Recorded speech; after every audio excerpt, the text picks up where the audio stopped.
The start of World War II was marked by the invasion of Poland by Germany on September 1, 1939.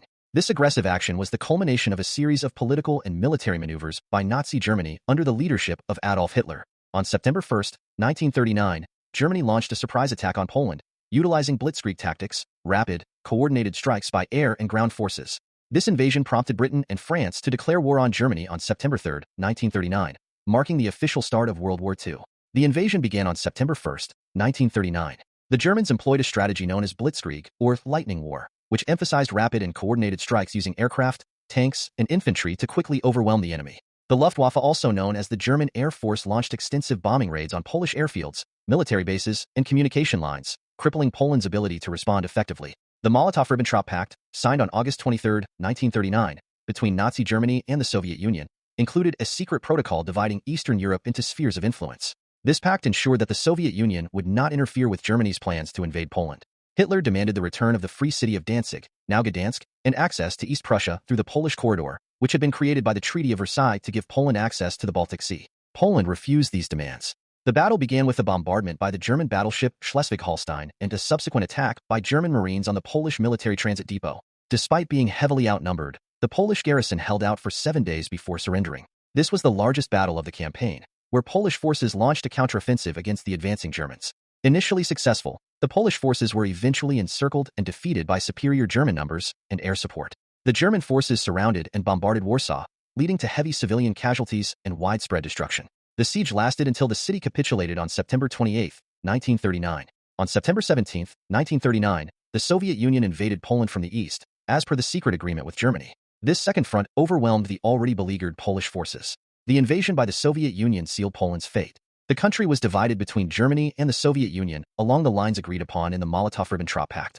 The invasion resulted in significant loss of life and widespread destruction. Polish military casualties were estimated at around 66,000 killed and 133,000 wounded, while civilian casualties were significantly higher due to bombings and massacres. Following the conquest, Poland was divided between Nazi Germany and the Soviet Union.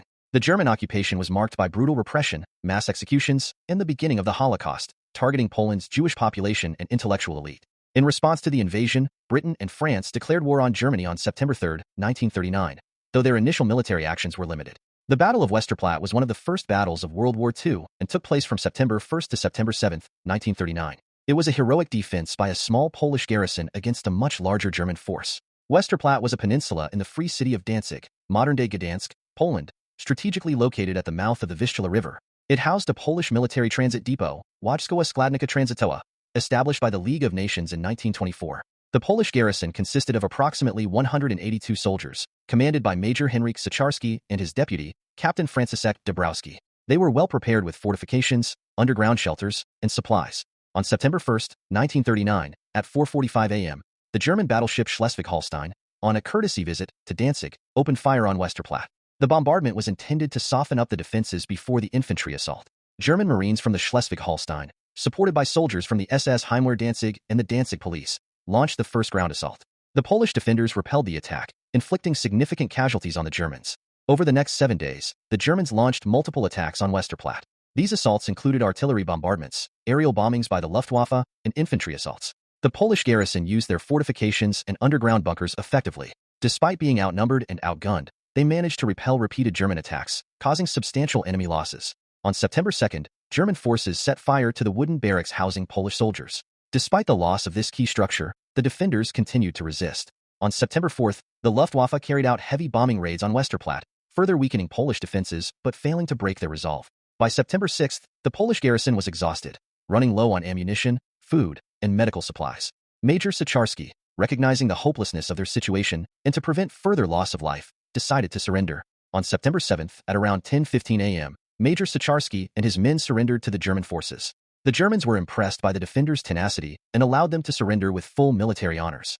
The Polish garrison suffered around 15 dead and 40 wounded. German casualties were significantly higher, with estimates ranging from 200 to 300 killed and wounded. Following the German invasion on September 1, Polish forces were retreating towards the Vistula River. The Polish Army Poznan, commanded by General Tadeusz Kutrzyba, and the Army Pomorze, commanded by General Władysław Bortnowski, were positioned in western Poland. The German 8th Army, part of Army Group South, under the command of General Johannes Blaskowitz, was advancing rapidly into Poland, aiming to encircle and destroy the Polish forces. Recognizing the opportunity to strike at the flanks of the advancing German forces, General Kutrziba proposed a counteroffensive. The plan was to launch a surprise attack from the Bzura River area to disrupt the German advance and possibly break through to Warsaw. On September 9th, the Polish forces launched a surprise attack against the German Eighth Army. The initial phase was highly successful, with Polish forces managing to push back the Germans, capturing several towns and inflicting heavy casualties. Key phases of the battle. First phase, September 9th to 12th. The Polish forces achieved significant early successes, capturing key towns like Lowicz and Sokołów. The attack created confusion within the German ranks, forcing them to halt their advance and regroup. German response. The German High Command quickly recognized the threat posed by the Polish counteroffensive. Reinforcements, including elements of the 10th Army and the 4th Panzer Division, were diverted to contain and counterattack the Polish forces. Second phase, September 13th to 16th. German forces launched a series of counterattacks, supported by heavy artillery and air strikes from the Luftwaffe. Despite being outnumbered and facing superior firepower, Polish forces continued to fight tenaciously. Encirclement and retreat. By September 16th, the Germans had managed to encircle the Polish forces, cutting off their escape routes. The Polish forces, now facing overwhelming odds, began a fighting retreat towards the Campinos Forest and Warsaw. The Battle of Warsaw, also known as the Siege of Warsaw, was a significant military engagement that took place from September 8 to September 28, 1939, during the German invasion of Poland. It was one of the early major battles of World War II and resulted in the fall of the Polish capital to German forces. The Battle of Warsaw, fought from September 8 to September 28, 1939, was a crucial engagement during the German invasion of Poland that marked the early days of World War II. As German forces rapidly advanced into Polish territory following their invasion on September 1st, Warsaw, the nation's capital, became a key strategic and symbolic target. Under the command of General Walerian Chuma and later General Julius Rommel, the city's defenders prepared hastily for the oncoming assault. Civilians and soldiers alike fortified Warsaw, constructing barricades, trenches, and anti-aircraft batteries to repel the anticipated attacks. The Luftwaffe began bombing Warsaw on the first day of the invasion, causing significant damage and civilian casualties that only increased as the siege progressed. By September 8th, German ground forces had reached the city's outskirts, but initial assaults were repelled by the determined Polish defenders who utilized their fortifications effectively. The siege intensified as Warsaw was encircled by mid-September, leading to relentless artillery bombardments and aerial raids that devastated the city's infrastructure and inflicted heavy casualties on both the military and civilian population. Key districts such as Mokra, Ochota, Wala, and Zalibor witnessed some of the fiercest fighting. Polish troops and civilian volunteers fought valiantly to delay the German advance, despite facing overwhelming odds and suffering significant losses.